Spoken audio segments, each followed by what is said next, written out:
नमस्कार, मैं हूं श्रद्धा। आप देख रहे हैं न्यूज़ 24 और अब वक्त है चुनावी प्राइम टाइम का, जिसमें बात यूपी की उस सियासी जंग की जो बहुत दिलचस्प होती जा रही है। कहीं इंसाफ और बदले के मकसद से दो बेटी आमने सामने हैं, तो कोई सम्मान की खातिर सियासी मैदान में ताल ठोक रहा है। उत्तर प्रदेश में 2022 का ये चुनाव एक प्रयोगशाला की तरह बन गया है। बहुत से ऐसे उम्मीदवारों को टिकट दिया गया है जिनका ना तो कोई सियासी वजूद है और ना ही कोई राजनीतिक तजुर्बा। ऐसे में सवाल ये कि राजनीतिक दलों का ये प्रयोग कितना कामयाब होगा। लेकिन सबसे पहले देखिए उन्नाव से एक ऐसी रिपोर्ट जिसमें पिता के लिए दो बेटियों की लड़ाई सियासत को दिलचस्प मोड़ पर ले आई है। देखिए।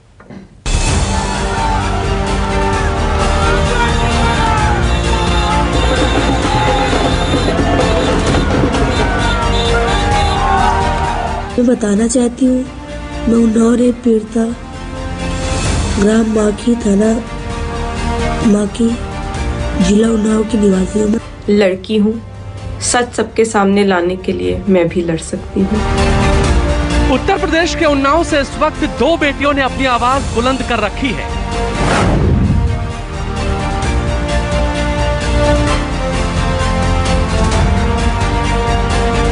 दोनों की चाहत एक है, बदला और पिता को इंसाफ। बस फर्क इतना है, एक रेप के दोषी पूर्व विधायक के खिलाफ खड़ी है तो दूसरी दोषी पिता के समर्थन में। कि कुलदीप सिंह सेंगर मेरे साथ रेप किया था तो भाजपा पार्टी कहाँ थी? अगर एक भी सबूत है कि मेरे पिता ने इनकी तरफ आंख उठा के भी देखा है तो मेरे पूरे परिवार को फांसी की सजा सुना दी जाए। उन्नाव का रेप कांड गजब सुर्खियों में रहा देश में। बीजेपी के पूर्व विधायक कुलदीप सिंह सेंगर का नाम भी शायद ही आप भूले हों। अब चुनावी बयान में उन्नाव की चर्चा फिर जोरों पर है और वजह है कांग्रेस महासचिव प्रियंका गांधी का एक बड़ा कदम।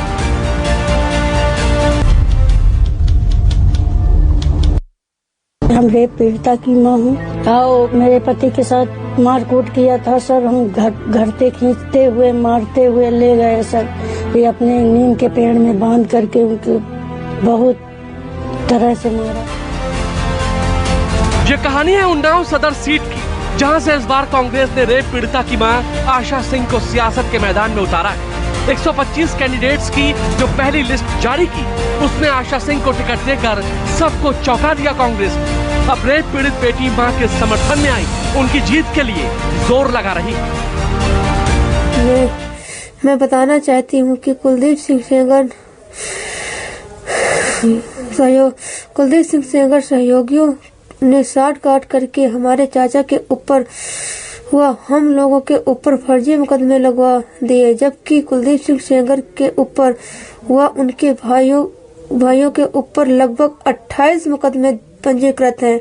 उनको भाजपा पार्टी छिपा रही है। मेरा सिर्फ एक ही उद्देश्य है कि कुलदीप सिंह सेंगर मेरे साथ रेप किया था तो भाजपा पार्टी कहाँ थी? फिर जब मेरे पापा को कुलदीप सिंह सेंगर ने अपने भाई अतुल सिंह सेंगर से जान से मरवा दिया तो उस समय भारतीय जनता पार्टी कहाँ थी? जब कुलदीप सिंह सेंगर ने मेरा एक्सीडेंट करा दिया था, उस समय भारतीय जनता पार्टी कहाँ थी? लेकिन ये बात हुई सिर्फ एक बेटी की। एक और बेटी मैदान में है, लेकिन चुनाव के नहीं बल्कि अपने पिता के लिए। नाम है ऐश्वर्या सेंगर, बीजेपी के पूर्व विधायक और उन्नाव रेप केस के दोषी कुलदीप सिंह सेंगर की बेटी, जो अपने पिता पर लगे हर इल्जाम का जवाब दे रही है। साथ ही आशा सिंह को टिकट दिए जाने से नाराज है। लड़की हूँ, सच सबके सामने लाने के लिए मैं भी लड़ सकती हूँ। जिन माँ बेटी को आपने टिकट दिया है उन पे 420 नकली टीसी बनवाने का मुकदमा दर्ज है। उसी में उनकी जमानत भी अभी खारिज हुई है। जिस परिवार को आपने टिकट दिया उन पे दर्जनों से अधिक मुकदमे उन्नाव में ही दर्ज हैं। मेरे पिता नार्को टेस्ट के लिए तैयार थे, पर इन्होंने नार्को टेस्ट के लिए भी मना कर दिया। मैं आज भी सबके सामने कहती हूँ कि अगर एक भी सबूत है कि मेरे पिता ने इनकी तरफ आंख उठा के भी देखा है तो मेरे पूरे परिवार को फांसी की सजा सुना दी जाए। यानी उन्नाव के माखी गांव के दो ठाकुर परिवारों की ये बेटियां खुद चुनावी रण में भले ही ना हो, लेकिन इंसाफ के रण में जरूर आमने सामने। कांग्रेस का दावा है कि उन्नाव में जिनकी बेटी के साथ बीजेपी ने अन्याय किया, अपने न्याय का चेहरा बनेंगी, लड़ेंगे भी और जीतेंगी भी। एक और चेहरा है जो उत्तर प्रदेश में चुनाव के बीच सुर्खियों में है, जो इंसाफ की एक बहुत बड़ी लड़ाई जीतने का सिंबल बन चुका है। नाम है सीमा कुशवाहा।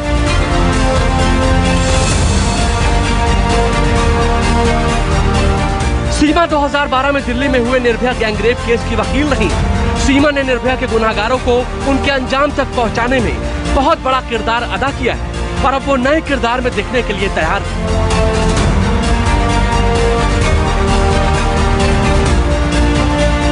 सीमा ने 3 दिन पहले मायावती की बहुजन समाज पार्टी का दामन थाम लिया। ये तस्वीरें उसी वक्त की।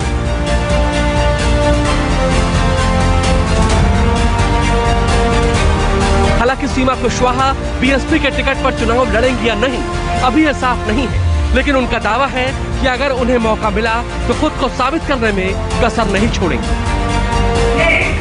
एक ऐसे लीडरशिप के अंडर में काम करने जा रही हूँ जिनकी जगह मेरे दिल में है, जिनको मैं दिल से सैल्यूट करती हूँ। बहुजन पार्टी की इसने मुझे प्रभावित किया, इसलिए मैंने ये पार्टी ज्वाइन की है। हम सब लोग एकजुट होकर के बहुजन पार्टी को पूर्ण बहुमत से जिताएंगे। ये चेहरा भी आपने देखा जरूर होगा। यूपी में जगह जगह योगी सरकार ने जिसके पोस्टर लगवा दिए थे। आरोप था नागरिकता संशोधन कानून के खिलाफ हुए प्रदर्शन में लोगों को भड़काने का। नाम है सदफ जाफर, जिन पर कांग्रेस ने यूपी विधानसभा चुनाव में बड़ा दांव खेला है। हम पे मुकदमे लगाएंगे, हमें जेल भेजेंगे, सरेआम चौराहों पे हमारी होर्डिंगे लटकाएंगे और हम डर जाएंगे। सदफ जाफर का आरोप है कि उन पर जो मुकदमे दर्ज हुए वो झूठे थे। अब वो इंसाफ की मांग करते हुए लखनऊ सेंट्रल से कांग्रेस के उम्मीदवार हैं। यानी इस बार उत्तर प्रदेश का चुनावी रण बहुत दिलचस्प है। बहुत से ऐसे चेहरे हैं जो न्याय के नाम पर सियासी मैदान में हैं, लेकिन लोकतंत्र की अदालत में जनता का फैसला क्या होगा ये 10 मार्च को ही पता चलेगा। Bureau report, news 24। और अब बात धाकड़ों पर दांव की। दरअसल यूं तो यूपी चुनाव में सीधी टक्कर बीजेपी और समाजवादी पार्टी में नजर आ रही है, लेकिन कांग्रेस पार्टी प्रियंका गांधी के नेतृत्व में लड़की हूं लड़ सकती है का दांव खेलकर फ्रंट फुट पर है। कांग्रेस ने पहले 40% महिलाओं को टिकट देने का ऐलान किया और फिर कथनी और करनी में तब्दील भी कर गई। चौंकाने वाले नामों का ऐलान भी कर दिया। आइए आपको दिखाते हैं यूपी के चुनावी रण में उतरे कुछ ऐसे चेहरे जो विरोधियों के सामने कमजोर भले ही नजर आ रहे हों, लेकिन उनकी चुनौती को कोई भी हल्के में लेने की भूल नहीं करेगा।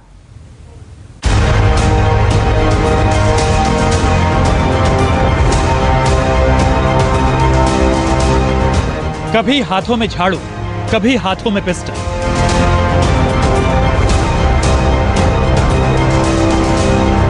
कभी ट्रैक्टर की सवारी, कभी कार ड्राइविंग।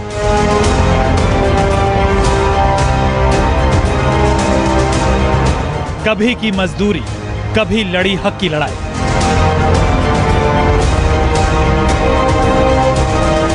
और अब बुलंदशहर की सयाना सीट से चुनावी मैदान में हुंकार भरने उतरी हैं पूनम पंडित। हरियाणा की मशहूर डांसर सपना चौधरी के बाउंसर के रूप में करियर की शुरुआत करने वाली पूनम पंडित को कांग्रेस ने चुनावी मैदान में उतार दिया है। उन्हें बुलंदशहर की सयाना सीट से उम्मीदवार बनाया गया है और पूनम अपनी इस नई पारी को लेकर बेहद जोश में है। गरीबों को दूर नहीं करेंगे, हम गरीबी को दूर करेंगे, हम समस्याओं को दूर करेंगे, हम समस्या वालों को दूर नहीं करने के जैसे ये कर दे में। तो अगर जो हमारे वहाँ के फिलहाल में विधायक है, अगर उन्होंने ये समस्याओं का समाधान किया होता तो आज शायद हमें नहीं आना पड़ता। ये बड़ा दिलचस्प होगा कि किसानों की बेटी किसानों का सम्मान लेके आ रही है, ठीक, देश की बेटी बेटियों का सम्मान लेके आ रही है, उन युवाओं की आवाज लेकर के आ रही है जो इन्होंने बेरोजगार कर रखे। गरीब और किसान परिवार से आने वाली पूनम ने एक वक्त पर मजदूरी की। पूनम पंडित ने निशानेबाजी में भी हाथ आजमाया। उन्होंने रूरल यूथ गेम्स 2018 में 10 मीटर एयर पिस्टल स्पर्धा में गोल्ड मेडल जीता। पूनम ने दिल्ली बॉर्डर पर 1 साल से ज्यादा समय तक चले किसान आंदोलन में भी भूमिका निभाई और किसानों के इसी मंच से पूनम की पहचान बनी और वो सुर्खियों में आ गई। मेरी मम्मी खेत में मजदूरी करे करे 30-35 रुपए मिले करे बार टाइम पे, तो उस मजदूरी से उनके मेहनत के पैसे से जैसा खाओगे ना वैसा होगा मन, तो उससे मतलब आज उस नतीजा आप देख ही रहे हैं। तो अगर बर्तन वर्तन भी साफ करे अपनी मम्मी की मदद के लिए, क्यों करे, किसमें क्या शौक है, वो ऐसा है, क्योंकि देखो मजदूरी करना या कमा के खाना कोई बुरा काम नहीं है, करने में क्या दिक्कत है। 6 क्लास में थी तो मेरे पास पढ़ने के लिए पैसे नहीं होते थे, मेरी मम्मी फैक्ट्री में जॉब करने लगी थी, एक फैक्ट्री है वहाँ पे जहाँ पे मेरी मम्मी मजदूरी करे थे मेरठ में, तो वहाँ पे करे करती। उन्होंने मैडम ने मुझे अपनी संस्था दयाल ज्ञानोदय वाटिका 3 चैंस ऑफ दयाल ज्ञानोदय वाटिका है, और वो 18 वाटिकाएं पूरे उसमें बनी हुई है देश में, तो वो गरीब बच्चों को पढ़ा मैं। तो राजकुमारी त्यागी मैडम ने मुझे उसमें एडमिशन कराया, अपनी संस्था के जरिए मुझे फ्री पढ़ाया। पूनम के पिता विनोद पंडित का निधन करीब 9 साल पहले हो गया था। 2 बहनों पूजा पंडित और संध्या पंडित की शादी हो चुकी है और उनका एक भाई पिंटू पंडित मेरठ में प्राइवेट जॉब करता है। और अब पूनम पंडित के चुनावी मैदान में उतरने के बाद चर्चाओं का बाजार गर्म हो चुका है और पूनम भी सियासत के मैदान में विधानसभा सीट पर निशाना लगाने की पूरी तैयारी कर चुकी है। देख रहे हैं गाइडलाइन आ रही है बीमारी की, इनसे ये मैं पूछना चाहती हूँ भारतीय जनता पार्टी से और हमारे मुख्यमंत्री जी से, उत्तर प्रदेश के जो है योगी आदित्यनाथ जी, कि क्या सुविधाएं उन्होंने की या फिर से वो आलम देखने को मिलेगा जो हम देख रहे थे गंगा में, जो देखने को आलम मिला था हमारे किसानों की, हमारे मजदूरों की, और ऑक्सीजन से जो मृत्यु हुई वही आलम मिलेगा हमें देखने को फिर से, या कुछ सुविधाएं कर दी, एक आध प्लांट विलांट लगा दिया हो उत्तर प्रदेश में, एक आध बड़ा हॉस्पिटल चालू करवा दिया हो 10-20-50 हजार बेडों का, क्योंकि अभी आ रही है, आप भी सुन रहे हैं। पूनम पंडित की तरह कांग्रेस के नारे लड़की हूं लड़ सकती हूं का आधार बनी है शाहजहांपुर से पूनम पांडे। आशा कार्यकर्ता पूनम पांडे अपना मानदेय बढ़ाने के लिए संघर्ष कर रही हैं। इसी वजह से पिछले कुछ महीनों से सोशल मीडिया पर पूनम पांडे चर्चा में। पूनम पांडे शाहजहांपुर स्थित नई बस्ती रेती की रहने वाली है। पूनम पांडे का आशा बहू है। हर आशा बहू की तरह पूनम पांडे ने भी कोरोना काल में अपना योगदान दिया और प्रधानमंत्री नरेंद्र मोदी और सीएम योगी आदित्यनाथ ने आशा बहुओं को कोरोना योद्धा कहकर संबोधित किया और पूनम की इसी पहचान को कांग्रेस ने भुनाने की तैयारी कर हमारी बहनों को जो कि मानदेय के लिए हम लोग लड़ाई लड़ रहे, संघर्ष कर रहे थे, उसी बीच जो लाठीचार्ज किए गए हैं महिलाओं पे या उनको प्रताड़ित किया जाता है, किसी प्रकार का 2 सालों से मानदेय नहीं दिया जा रहा है, जनजीवन की सुरक्षा के लिए जो लड़ रही हैं, जूझ रही हैं अपने परिवार को छोड़कर, इन मुद्दों के साथ मैं आगे बढ़ूंगी। अपनी मांगों की लड़ाई के लिए पुलिस के साथ गुत्थम गुत्था की तस्वीरें पुरानी हैं। खबरों के मुताबिक शाहजहांपुर में सीएम योगी के दौरे के दौरान पूनम पांडे समेत कई आशा कार्यकर्ता अपनी मांगों को लेकर उनसे मिलना चाहती थी, लेकिन पुलिस ने उन्हें रोका और उनके साथ हिंसक व्यवहार किया। पुलिस ने आशा वर्कर की पिटाई की, जिसमें सबसे अधिक गंभीर रूप से पूनम पांडे ही घायल हुई थी। पूनम को वहां मौजूद महिला पुलिसकर्मियों ने बेरहमी से पीटा, जिसका वीडियो सोशल मीडिया पर भी वायरल हुआ था। लेकिन अब पूनम लखनऊ पहुंचकर अपने समाज और आशा कार्यकर्ताओं के लिए कुछ बड़ा और कुछ अच्छा करना चाहती हैं। पूनम का कहना है कि उनकी लड़ाई उस सरकार से है जिस सरकार ने उन पर लाठी चलवाई थी। आशा बहू से राजनीति में उतरी कांग्रेस प्रत्याशी पूनम का दावा है कि वो शाहजहांपुर विधानसभा में जीत हासिल करेंगी और कांग्रेस को आगे लेकर जाएंगी।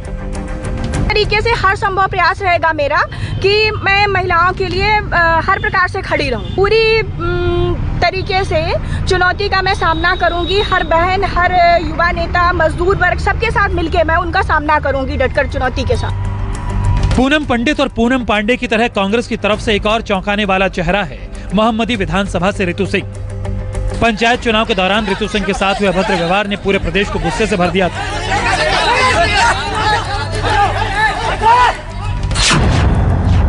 दरअसल लखीमपुर खीरी पंचायत चुनाव में रितु सिंह ब्लॉक पसगवां से समाजवादी पार्टी की ब्लॉक प्रमुख प्रत्याशी थी। नामांकन के दौरान रितु सिंह से नामांकन पत्र छीनकर फाड़ने और उनकी साड़ी खींचने और फाड़ने की कोशिश हुई। इस घटना का आरोप भारतीय जनता पार्टी के कार्यकर्ताओं सहित राष्ट्रीय उपाध्यक्ष एवं सांसद धौराहरा रेखा वर्मा पर लगा था। घटना के बाद प्रियंका गांधी पीड़िता के घर पहुंची थी और उन्हें सांत्वना दी थी और अब रितु सिंह को प्रियंका गांधी के सांत्वना देने और मुलाकात करने के मायने निकलकर सामने आ चुके हैं।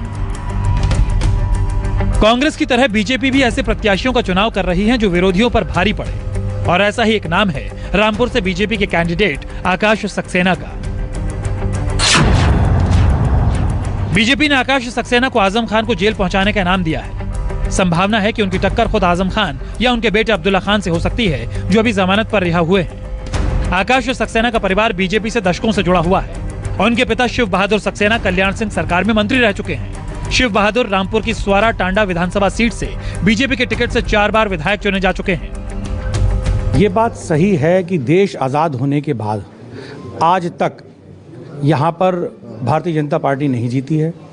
भारतीय जनता पार्टी ने मुझ पर विश्वास किया है और भारतीय जनता पार्टी ने रामपुर की नगर विधानसभा में कमल खिलाने भेजा है और मैं कमल खिलाने जा रहा हूँ। ऐसे में आकाश सक्सेना के लिए राजनीति नई नहीं है। आजम खान के खिलाफ उन्होंने 30 से ज्यादा मुकदमे दर्ज कराए हैं, जो कि आजम खान और उनके बेटे अब्दुल्ला खान के जेल जाने की बड़ी वजह बना है। लेकिन अब ये देखना दिलचस्प होगा कि रामपुर सदर सीट से जीतकर क्या वो आजम खान के वर्चस्व को तोड़ पाते हैं या नहीं। Bureau report, news 24।